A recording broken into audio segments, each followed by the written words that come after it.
I'm Vin. I'm Sori. If you would like to get your song reviewed, dear listener, there's a filthy capitalist option. As Sori says, 125 gets you straight to the head of the line. You don't have to be a part of the alliance. You don't have to be part of the group. Wait a minute. And the biggest thing is you don't have to wait. You hop, skip, and jump right in front of everybody. 125 gets you there. You do that 3 times, and then get mashed down to the $75 rate for perpetuity. Yes! Also, there is a band review option. So if you've got a band and you're trying to get your band some exposure, hit me up at insori@gmail.com and I'll show you the details about how to pull that off. You can also jump on Patreon, and there is a option on the tiers to be able to get your band reviewed. Obviously, we can't lie to you, so we can't guarantee a positive review. Get what you get. It's just rubbish. Rubbish. Rubbish. That's British for garbage. My favorite is a community option. $1 at the gate gets you in at Patreon. You get to join an alliance. The alliance joins their points together, and that helps determine what songs that we do. The alliances hang out on Discord. Message me on Patreon to get the link. And they do all kinds of other cool things. They do Minecraft, Dungeons and Dragons. Yeah. It's really a community within the community. Anybody can go on the Village, facebook.com/Vin and Sori. There's 160,000+ people on the channel. What's cool about the Discord is that it offers a real opportunity for community connection, friendship, that type of thing. And it's on Discord, so if you're not a Facebook person, it's for you. You start off at $1. Right. Plus you get exclusives. Sori and I are working on a song. So the first 15 seconds of that was on Patreon. Also, at $15 tier and above, when we actually debut the video, they're going to be there live with us. There you are, dear listener. Buy our merch. Here it is. There it is. It's the theme of the night, dear listener. A heart. With the right. elbow. All right, guys, here we let's go. check it out. Machine Head, Machine Head Locust.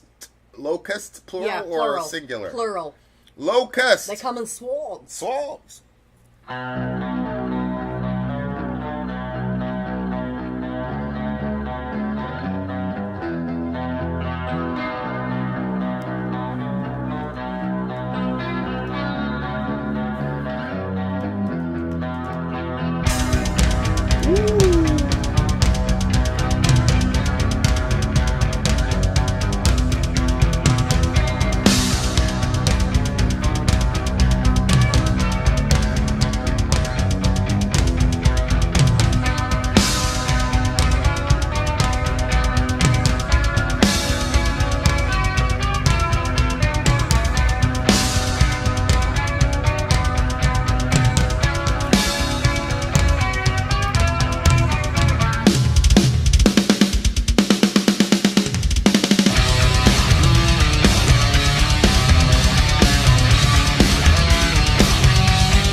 this guy.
What in the freaking world? Let's go! That was so good! Big homie Richard! Wow, okay.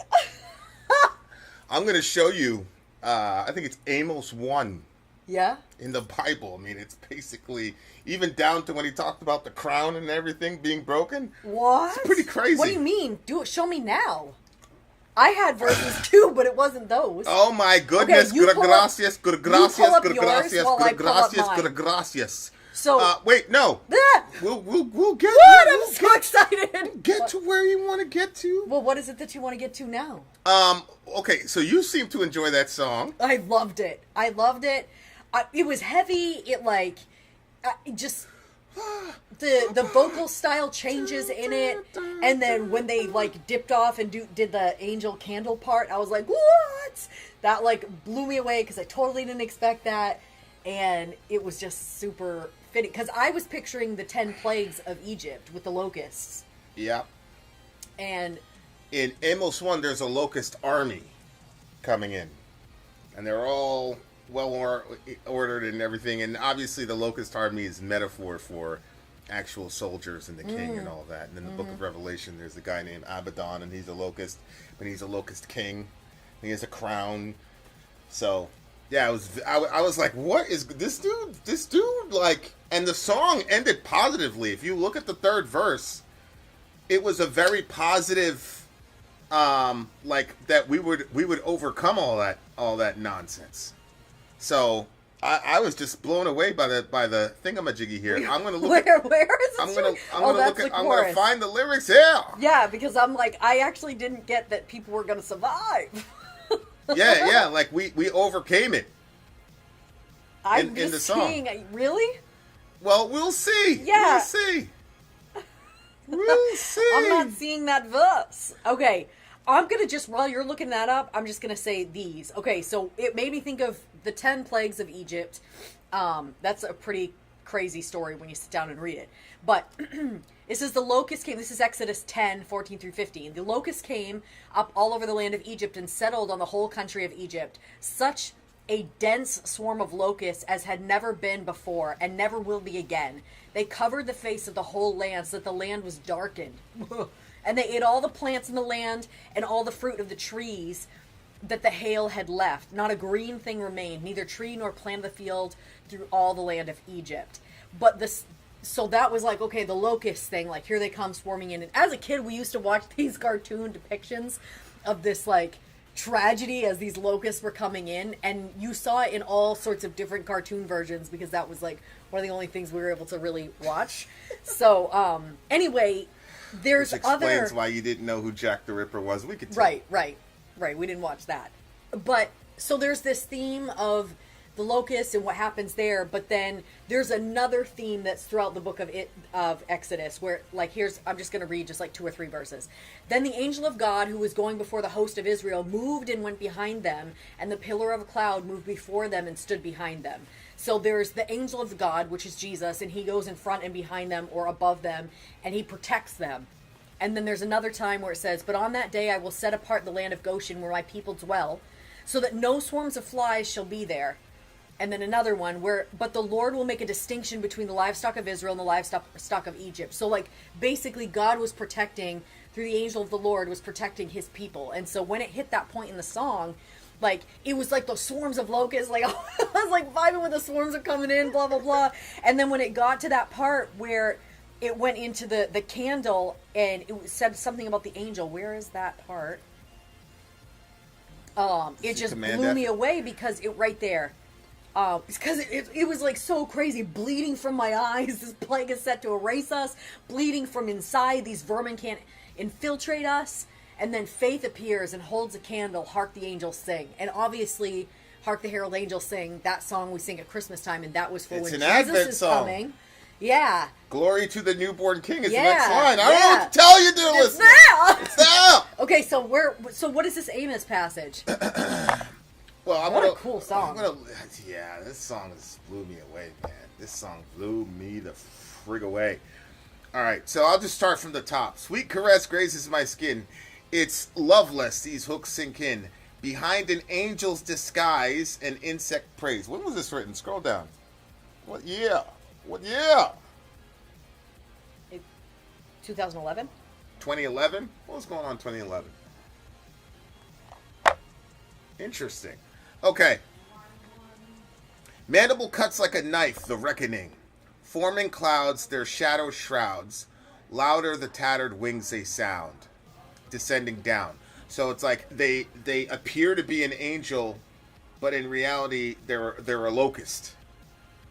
Right? Behind an angel's disguise. It's kind of like a wolf in sheep's clothing type situation. Yeah. So I'm not sure, I'm sure this guy did not have, Exodus, Amos, and Revelation out, and they're like, I'm going to write this song. But I do think that it's a very, very good metaphor, because usually when people talk about deception like that, it's usually wolf in sheep's clothing, and here it's locust in angel's clothing. I thought that was very, very interesting. I thought that was very, very interesting. Yeah. And it's also interesting that these locusts, one by itself, is completely, negligible. But these guys show up and, blacken the sky, basically. They come, the swarm of locusts, skies above, converge to choke us, feast of souls, they consume the harvest, young and old suffer unto the locusts. We don't really understand what that's like, because we're no longer in an agrarian culture post, industrial revolution. Oh, yeah. But no, for real. But you remember when all those locusts were flying into that area? Oh, yeah. Last year when we were down here, disgusting. I forgot what they were called. But, yeah, it was pretty nasty down here for a while. No, we weren't around that area, but we saw it on the news. Yeah, but we saw a couple of them, though. Yeah, we did? We saw a couple of, but these things, covered the entire ground. It was like a carpet. Literally, people couldn't walk. No. And it was gross, and it was disconcerting. But it wasn't going to... Back then, it was consuming all of your crops. Yeah. You could die. Shout out to Dwayne. Okay, Dwayne out here fishing. All right, Dwayne. We see you. We saw that you were fishing. Wonderful. But, if you're completely and totally... I gotta put this up there. I gotta put it up there, Dwayne. I thought you meant he was fishing for a compliment or something. It's Dwayne. He's always fishing for a compliment. The hell? Yeah, but it could really, really destroy your life. Honestly, it also made me think about AI. It's like an angel. It's solving all these problems, making work a lot quicker for everybody, and then gets your hooks in, and then it's just going to descend, and a lot of people are concerned.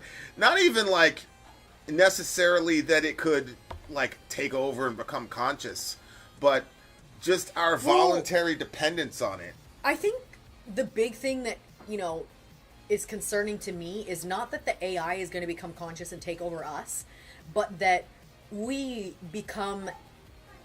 humanity itself becomes a machine, in a sense, as in we as one people get steered by AI, because people are surrendering the like looking stuff up because you can just go right to AI. And I can be guilty of this myself.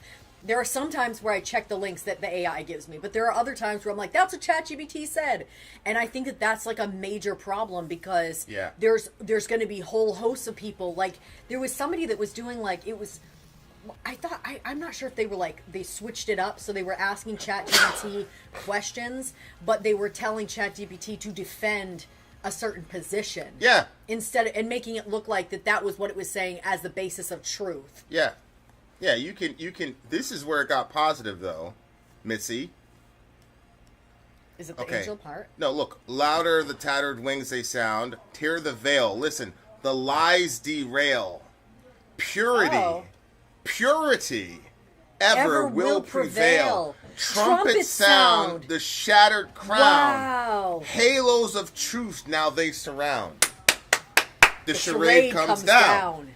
So I'm saying it ended positively. Yeah. What's wrong with you? You weren't paying attention.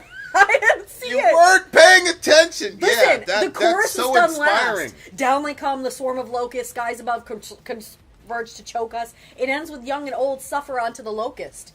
But I didn't realize that I missed that pre-chorus part because I was looking up that verse. See? That's why you got to just stay in the moment, ma'am.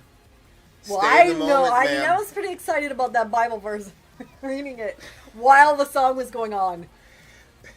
Yeah, this could be about the media. I obviously don't think he was talking about literal locusts. AI in 2011. But it could be anything, really. Yeah, it could be anything to where there's enough of a concentration of people that can have this kind of influence on the masses. But usually, anytime a song like this is presented, it's always dystopian and nihilistic, and we're gonna lose. You know what I'm saying? Yeah. And it's like, no, like human beings, we can figure it out. You know what I'm saying? Like we can really figure it out, and it is just pretty crazy though. Like trumpet sound. I know. Trumpet sounding is a biblical concept. Exactly. Most of the time when trumpets are sounding in a biblical context, it's a call to war. It's a call to jihad. And so the lies derail, purity will prevail, trumpet sound, the shattered crown. See, after the trumpet gets sound, the crown gets shattered. Yeah. So it's the people fight back because the trumpet is a call to war. You know, like the bugle, whatever. That's the concept that's how you went to. That's how you knew to muster up for jihad. So when that happens, however, right? Because there's a lot of ways to go to war. It's not always just physical combat. I mean, obviously, I'm going to say the psychological warfare is really where it's at, because nobody's really going to step foot onto a battlefield unless their psyche's trained a certain way, right? So, like, just example, like after 9/11, you had, lines and lines wrapped around sidewalks because psychologically people were like, how dare these people do this to the United States of America? So your psyche, that's my point. Yeah. Is like there's a lot of ways to go to war. So when I say, like, when he says the trumpet sound and things like that, it doesn't necessarily mean that people are gonna, like, it needs to be a physical war. It might just be everybody looks around and says, these people have been trying to divide us. We've done it. We've done our tribalism. We've done XYZ. All of us are still in the same fucked up situation, man. Fuck these people, bro. Like, you're on the ground, I'm on the ground. Let's love each other. Let's not feed these locusts, because the only way they're going to have their power is if we believe the lie. Because, look, halos of truth now surround, the charade comes down. One of the things that I like about where we are right now as a culture is that the whole you have your truth, I'll have my truth thing is fading away. Shit is so critical right now with everything that I think all of us are abandoning that idea, because we're starting to realize now that the truths that people believe that are not actual objective truths that correspond to actual reality have consequences. And it's not because the human family is so interlocked. Yeah. We can no longer say, well, you have your own thing over there, because shit might get crazy. Yeah. And like, honestly, like, there's a lot of situations where, like, our decisions, based on lies that we believe, can infiltrate your personal life, can infiltrate your marriage, can infiltrate your family, can infiltrate your city, your state, your country, your world. Yeah. And it's interesting. Is it the belt of truth? Is it isn't it the belt of truth? Yeah. So, like, No. I I think it's the sword of truth. Wait. No, the sword. No, the Bible's the sword of the Spirit, which is the Word of God. I'm pretty sure it's the belt of truth. Okay, I'm gonna look. And the helmet of salvation. Yeah, but, you might be right. In the ancient world, when you were Yes, because that was what held everything together. Yeah, when you were going to fight, right, the belt wasn't just like style. Like, if you did not have the belt and then you were going to war, you could have your sword and all that, but when it was time to get busy and move laterally or whatever, you'd trip and fall and all the rest of it. And so Paul is saying that our warfare is not against flesh and blood. Like, the people on the other political side of you, or even when you're having a jihad with your girl, she is not the problem. There's an intelligence behind that. There's an intention behind that. That is the problem. And the way you combat that enemy is with the truth. Right? And so, like, that's how you stay married for 21 years is, I'm sure, however people want to phrase it, marriages go through these types of situations. And it's like, sometimes the only truth is, I love her, she loves me. That's the only truth you can hold on to, But yeah, you got to fight. You got to fight for the people around you, but you got to do it with the truth. And then once everybody understands that, then nobody can stop us. You know what I'm saying? Really, at the end of the day, nobody could stop us once all of us, tell each other the truth and actually believe the truth, because, our war really isn't with each other. So, this song is a 10 for me. Me too. That was a 10 for me too. Put up some explosions or something. It's a 10 for dear both listener. of us. It's a 10. Wow. I thoroughly enjoyed this song. I'm actually Locust. I'm actually the metal. It was pretty metal, so I was like, I don't know, like, Oh, you didn't know if I'd like it? Yeah, I didn't know. Oh, no, I didn't like know this where one. it was at, but you was going hard. I like this one. Yeah, this is tough. Yep. I gotta see this band live, bro. This is like the second time. This is the one that went to see this band. You never saw Machine Head live. No, I'm saying they did for their anniversary. Oh, right? They saw, Isn't that what they just said? They said in the message? They must have played Locust. Got to see them live with her last week as an early anniversary present. Did you guys see this song? Did they do Locust? Did they do Locust? They must have done Locust. This must be one of their bigger songs. But it's time for us to move to the next song. The next song is by the band Slayer. Give me the timestamp, baby. 108:25. 108:25. Okay, the name of the band is Slayer. I freaking love that song. Yeah, that was a 10 for both of us for sure. That's a very, very hard. That's some workout song. That's Yeah. a fucking...